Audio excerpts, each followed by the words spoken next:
Þá komið að lokum þessara umræðu og ég bið formann nefndarinnar Pavel Bartošek að taka við og taka saman umræðina hér og bregðast við, gjörðu svo vel. Já, takk. Það hefur líka margt komið fram af því sem ég langar að segja, en bara af hverju ekki að segja það bara aftur. Það hefur Illugi kom inn á þetta með þriðjung Alþingis, að það sé kannski ekki endilega góð hugmynd og ég alveg hugsi yfir þessu persónulega. Hvaða áhrif þetta getur haft, þetta hefur allar svona reglur breyta aðeins leiknum. Ég mörguleiti get vel skilið sjónarmið að það svona kannski hættulegt að fara að leggja þetta svona ákvæði sem getur ekki endilega séð hvaða afleiðingar getur haft í för með sér. Á hinn bóginn auðvitað til þess að svara þessu gegn þessu að ef að eina aðkoma almennings að því að neita að senda máli í svona dót er í gegnum undirskriftasöfnun, þá munu mála Alþingi enda með hrópum og köllum og síðan undirskriftasöfnun sem fylgir í kjölfarið, á meðan ef að valdið er á Alþingi, kannski aðeins líklegra að menn taki af ábyrgð og einfaldlega vísi að þar og þá þurfur ekki að umræðan að fara á þetta samplan. En við skulum bara endilega skoða þetta vel í nefndin aftur og ég hvet þá sem hafa efasemdir þennan 1/3 leið að sendin breytingatillögur þar að lútandi. Lýður og Andrés komu báðir inn á frumkvæðisgreinina sem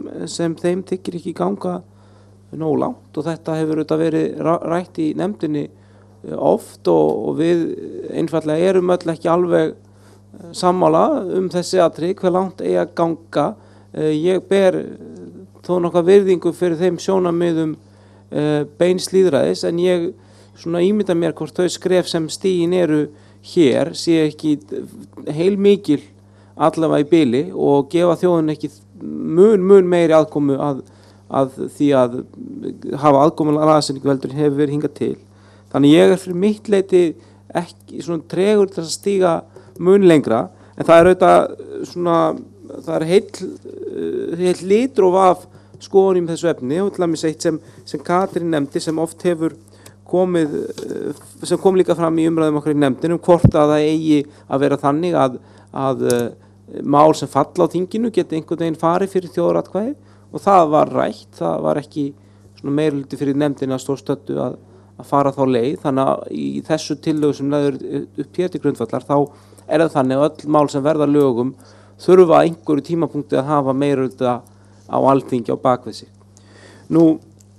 Ég held að Vilhjálmur tók einhvern veginn undir með Illuga og síðan var rætt þetta þjóðarkrumkvæði og ráðgefandi og þess að orðæðilega ráðgefandi í greininni. Ég tek undir það að það þyrfti þá að standa skýrt ef að meiningin að atkvæðagreiðsla sé einungis ráðgefandi. Síðan var tók Þorvaldur einhvern veginn undir skoðun með 1/3 og taldi 15% vera of hátt og vildi hafa málskotsréttinn áfram og ég þakka fyrir að hafa hún að koma þeim sjónum á framfæri og biðja hann að leggja til við okkur annan þröskuld sem hann telur þá rétt eins og alla aðra sem hafa hugmyndir að breytingum að greinum þeim sem við höfum lagt fyrir. Ég og Andrés höfum talað alveg þetta í nefndinni og höfum ekki verið sammála en eins og ég ítreka þá ber ég virðingu fyrir þessum skoðunum að vilja stíga skrefið til fulls en ég fyrir mitt leyti ekki persónulega til að gera svo stöddu og mér sýnist nefndin vilja að gera þetta eins og komið en þakka kærlega framkomna tillögur og við tökum það sjálfsögðu til umræðu þegar nefndin hittist næst. Katrín spurði hvers vegna mannréttindi eru þar ekki sem sagt ekki undanskilin og ég get að mörguleyti tekið undir þau sjónarmið svona miða við það upplegg sem við höfum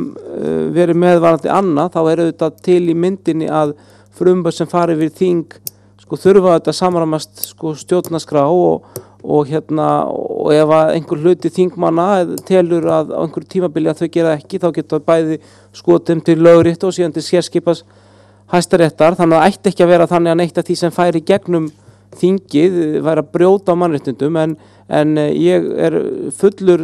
að skilnings og sjónarmiðum og þetta kannski það efni sem ég hef haft mestar áhyggjur af í tengslum við þjóðaratkvæði, þannig við skulum sjá hvort það